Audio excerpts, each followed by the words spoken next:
ఎలా అనిపించిందన్న cinema? Thandel cinema ఆ slang లోనే చెప్పాలంటే దొల్లగొట్టేసింది భయ్య. కంప్లీట్ గా సింగిల్ వర్డ్ దొల్లగొట్టేసింది అనమాట. చైతన్య గారి కెరియర్ కి బెస్ట్ పెర్ఫార్మెన్స్ ఇది. నార్మల్ గా సాయి పల్లవి గారి డామినెన్స్ ఉంటుంది, ఆవిడ డామినేట్ చేస్తారు, ఆవిడ ఉంటుంది అనుకుంటాం. బట్ ఆవిడ 100% ఇస్తే చైతు గారి సినిమాలో 101% అనమాట. లవ్ స్టోరీ మొత్తం సాయి పల్లవి గారి క్రెడిట్ లోకి వెళ్ళిన తండేల్ సినిమా ఖచ్చితంగా నాగ చైతన్య గారి కెరియర్ కి బెస్ట్ పెర్ఫార్మెన్స్ లాగా నిలిచిపోతుంది. దేశీ ప్రసాద్ గారి మ్యూజిక్, శ్యామ్ దత్ గారి సినిమాటోగ్రఫీ, చంద్రమోహన్ రెడ్డి గారి డైరెక్షన్, స్క్రీన్ ప్లే, ఎవ్రీథింగ్ ప్రతిదీ కూడా సినిమాకి వర్కౌట్ అయింది. ఎవరు కూడా తక్కువ లేదు. కార్తీక్ జేడా గారు రాసుకున్న స్క్రిప్ట్ కి చైతు గారిని తీసుకోవడం, ఆయన ట్రాన్స్ఫార్మ్ అవ్వడం నిజంగా మామూలుగా లేదు. మ్యూజిక్ అదిరిపోయింది, సాంగ్స్ అదిరిపోయాయి. అండ్ అక్కినేని ఫ్యామిలీకి ద రియల్ తండేల్ చైతు అనమాట. తండేల్ గా నిలబడిపోయారు ఆయన. ఇంకెక్కడి నుంచి అక్కినేని ఫ్యామిలీకి సినిమాలు వరుస పెట్టి ఉన్నాయి. నెక్స్ట్ లెవెల్ ఉండబోతున్నాయి ఆయన ఫస్ట్ సినిమాతో. 2025 ఫస్ట్ మూవీతో తండేల్తో చైతు గారు ప్రూవ్ చేశారు. ఇక్కడి నుంచి అక్కినేని సినిమాలు వరుస పెట్టి కూలీ కానీ, కుబేరా కానీ అండ్ అఖిల్ సినిమా కూడా రెడీ అవుతున్నారు. సో ఎవ్రీథింగ్ ఇక్కడి నుంచి ఒకలా ఉండబోతుంది. అక్కినేని ఫ్యామిలీ లెక్కలు మారిపోతున్నాయి. 150 కోట్ల పైన కొడుతుంది భయ్య. ఎందుకంటే ఫిబ్రవరికి ఏది కూడా అంత హెవీ లేదు. అన్సీజనల్ లో రిలీజ్ అయినా ఫిబ్రవరిలో ఖచ్చితంగా నెంబర్ 1 సినిమాగా నిలబడిపోయే సినిమా తండేల్ అయిపోతుంది.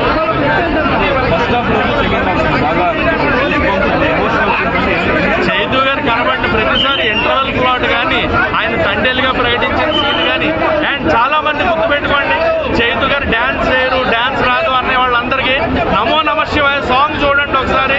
ఆయన డ్యాన్స్ ఏంటి, ఆయన ఏంటి అనేది తెలుస్తుంది. ఇక్కడి నుంచి ఖచ్చితంగా అక్కినేని లెక్కలన్నీ మారిపోయాయి, ఇక్కడి నుంచి మారిపోబోతున్నాయి. కౌంటింగ్ లో కూడా, నెంబర్స్ లో కూడా Akkineni is in the race. So గుర్తుపెట్టుకోండి ఇక్కడి నుంచి. అది ఎవరి ఒపీనియన్ వాళ్ళది. నేను ఎవరి ఒపీనియన్ తప్పకుండా, ఎవరి ఇష్టం వాళ్ళది, ఎవరి ఒపీనియన్ వాళ్ళది. But I'm completely satisfied. Thandel సినిమాతో అయితే నేను కంప్లీట్ గా సాటిస్ఫై చైతు గారి పెర్ఫార్మెన్స్. ఎందుకంటే శ్రీకాకుళం స్లాంగ్ పట్టుకోవడం ఈజీ కాదు. ఆ స్లాంగ్ తో సాయి పల్లవి గారు, చైతు గారు ఇద్దరు మెప్పించి జనాలను అలా కూర్చోబెట్టారంటే, మీకు బోర్ కొడితే జనాలు వెళ్ళిపోతారు. మధ్యలో వెళ్ళకుండా చివరిదాకా కూర్చున్నాడంటే వాడు ఖచ్చితంగా సినిమా నచ్చింది. వాడు ఒకటి గుర్తుపెట్టుకున్నాడు. బ్రదర్ ఎలా అనిపించింది సినిమా? అయితే చాలా నచ్చింది. అసలు నాగ చైతన్య గారి యాక్టింగ్ అయితే సూపర్ ఉంది. మామూలుగా సెకండ్ హాఫ్ లో లేపేశారు, ఎక్కడికో కళ్ళం తెప్పించేశారు నాగ చైతన్య గారు. సాయి పల్లవి గారు బాగా చేశారు, ఆమె గురించి చెప్పాల్సిన అవసరం లేదు. కాకపోతే ఈ సినిమాలో ఇద్దరు పోటాపోటీగా చేశారు. ఆహా సాంగ్ లో అయితే అసలు ఇద్దరు పోటాపోటీగా నువ్వు నేను అన్నట్టు చేశారు. నెక్స్ట్ దేవిశ్రీ ప్రసాద్ గారి మ్యూజిక్ మాత్రం ఫస్ట్ నుంచి లాస్ట్ వరకు చాలా అంటే చాలా హైలైట్ గా ఉంది. ఎక్కడికో లేపేశారు, చాలా హైలైట్. సాంగ్స్, బ్యాక్గ్రౌండ్ మ్యూజిక్ చాలా పైకి లేపేశారు. సాంగ్స్ దేవిశ్రీ ప్రసాద్ సాంగ్స్ చాలా బాగుంది.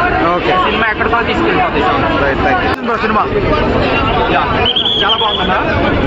మెయిన్ గా మనం చెప్పుకోవాల్సింది డిఎస్పీ బ్యాక్గ్రౌండ్ స్కోర్ గురించి.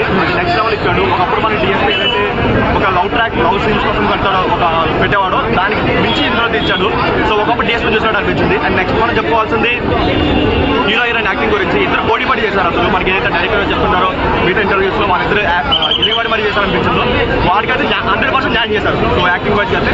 కాకపోతే స్టోరీ వైజ్ వచ్చేసరికి కొంచెం నేను శ్రేయవాళ్ళం కాబట్టి నేను ఫస్ట్ నాకు స్టోరీ చేస్తాను, కంప్లీట్ స్టోరీ నాకు తెలుసు. కాకపోతే ఏంటంటే వీళ్ళ స్టోరీని ఫస్ట్ ఒక 4.1 మీటర్ మొత్తం సినిమాటీ లైఫ్ కోసం పెట్టేశారు. సెకండ్ హాఫ్ కంప్లీట్ డివైడ్ చేశారు. మరి ఫస్ట్ హాఫ్ ఏదైతే ఒక మెచ్యూర్ లవ్ స్టోరీ ఉందో దాన్ని కంప్లీట్ డివైడ్ చేశారని అనిపించింది. అండ్ నెక్స్ట్ చెప్పుకోవాల్సింది క్లైమాక్స్ వచ్చిన 2 బిట్స్ ఉంటాయి. సో వాటి వరకు చాలా బాగుంది.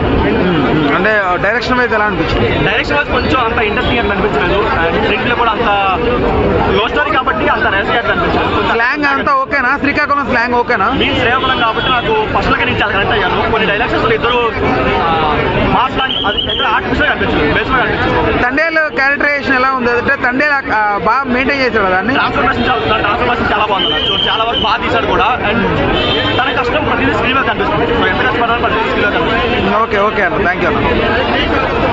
తండేల్ మామూలు తండేల్ కాదు, ఊర తండేల్, ఊర మాస్ తండేల్. నిజంగా చెప్తున్నా, వేరే లెవెల్ తండేల్. ఇండస్ట్రీని బద్దలు కొట్టే తండేల్, అన్ని రికార్డులు బద్దలు కొట్టే తండేల్. మామూలు తండేల్ కాదు భయ్యా. Cinema super hit. నిజంగా చెప్తున్నా, శోభిత దులిపాల మీద ఒట్టు. Thandel cinema super hit.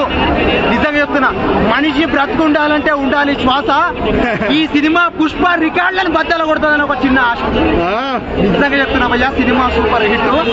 ఇలాంటి సినిమా రాలేదు. ఒక కన్నీటి గాథ భయ్యా, నిజంగా చెప్తున్నా. నిజంగా సాయి పల్లవి గారు ఏడిపించేశారు భయ్యా. గుండె తరుక్కుపోయింది భయ్యా, గుండె బరువెక్కిపోయింది భయ్యా. హార్ట్ అటాక్ అన్న రావచ్చు భయ్యా. ఆ సినిమా చూస్తుంటే, ఆ సీన్స్ చూస్తుంటే వేరే లెవెల్ అనిపిస్తుంది భయ్యా. ఏమన్నా సీన్స్ భయ్యా, కన్నీళ్లు ఆగలేదు భయ్యా, కన్నీళ్లు సంద్రంలా పొంగిపోయినాయి భయ్యా. ఆ శ్రీకాకుళంలో జరిగిన కన్నీటి గాథను చూస్తుంటే నా ఇంటి ముందు నా సోదరుడికి, నా ఫ్రెండ్కి జరిగిన కన్నీటి గాథ లెక్క అనిపించింది భయ్యా. అంత కన్నీటి గాథ భయ్యా సినిమా. ఆ లైఫ్ స్టోరీ, ఆ రియల్ స్టోరీ, ఆ మ్యూజిక్, ఆ డైరెక్షన్, ఆ బ్యాక్గ్రౌండ్, ప్రతి ఒక్కటి భయ్యా పిచ్చెక్కిస్తుంది, మతెక్కించేస్తుంది, అంతా మొత్తం లేపేస్తుంది సినిమాని. థ్యాంక్ యూ భయ్యా.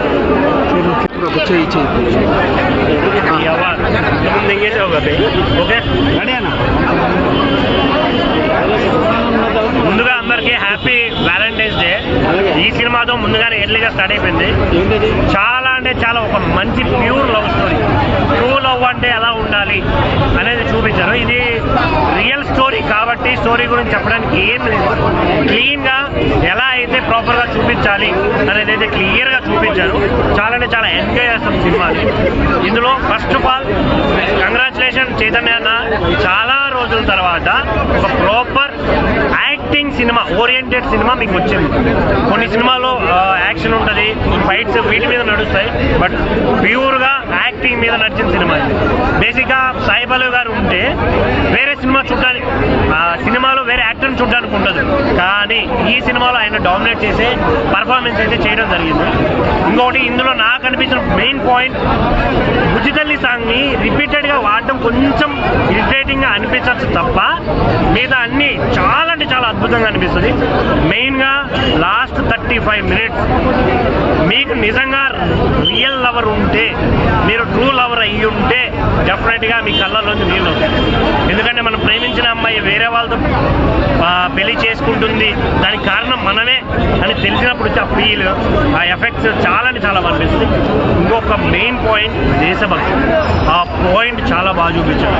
దేశంలో పనిచేసే సైనికులకే కాదు, జాలర్లకు కూడా దేశభక్తి ఉంటుంది, దానికోసం మేము ఏదైనా చేస్తాం అని చూపించిన పాయింట్ కూడా చాలా బాగా. తండేలుగా ఎలా నటించాడన్న? తండేల్ అంటే లీడర్, అది చాలా అంటే చాలా చాలా బాగా అనిపించింది. ఆ పాయింట్ బాగా నటించాడా?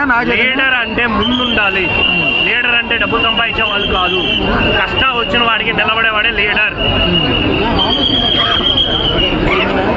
అని చూపించిన పాయింట్ అయితే చాలా అంటే చాలా చాలా అంటే చాలా బాగా అనిపించింది అన్న. మ్యూజిక్ ఎలా అనిపించింది అన్న? మ్యూజిక్ దేవి అన్న, దేవి శ్రీ, ఆయన గురించి ఏం చెప్తాం. సినిమాకి తండ్రి కాకుండా విజయం పెడితే బాగుంటుంది. బుజ్జి తల్లి అది కాదన్న, లీడర్ అంటే ఆ సినిమాలో యాజ్ ఏ లీడర్గా నాగ చైతన్య గారు ఏం చేశారు అనేది కూడా పాయింట్ ఉంది. జాలర్లకి తండ్రులు అనేది ఉంటారు. సో ఆ ఎగ్జాక్ట్ థింగ్ ని చూపించారు.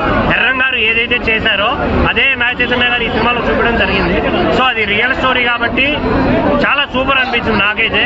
సో వ్యాలంటైన్స్ డేకి లవర్ లేదని బాధపడకండి, తండ్రి సినిమాకి వచ్చేసి బుజ్జితల్లో చూసేసుకోండి. Thank you. క్లైమాక్స్ ఎలా అనిపించింది? ఆల్రెడీ అన్నీ చెప్పిన తర్వాత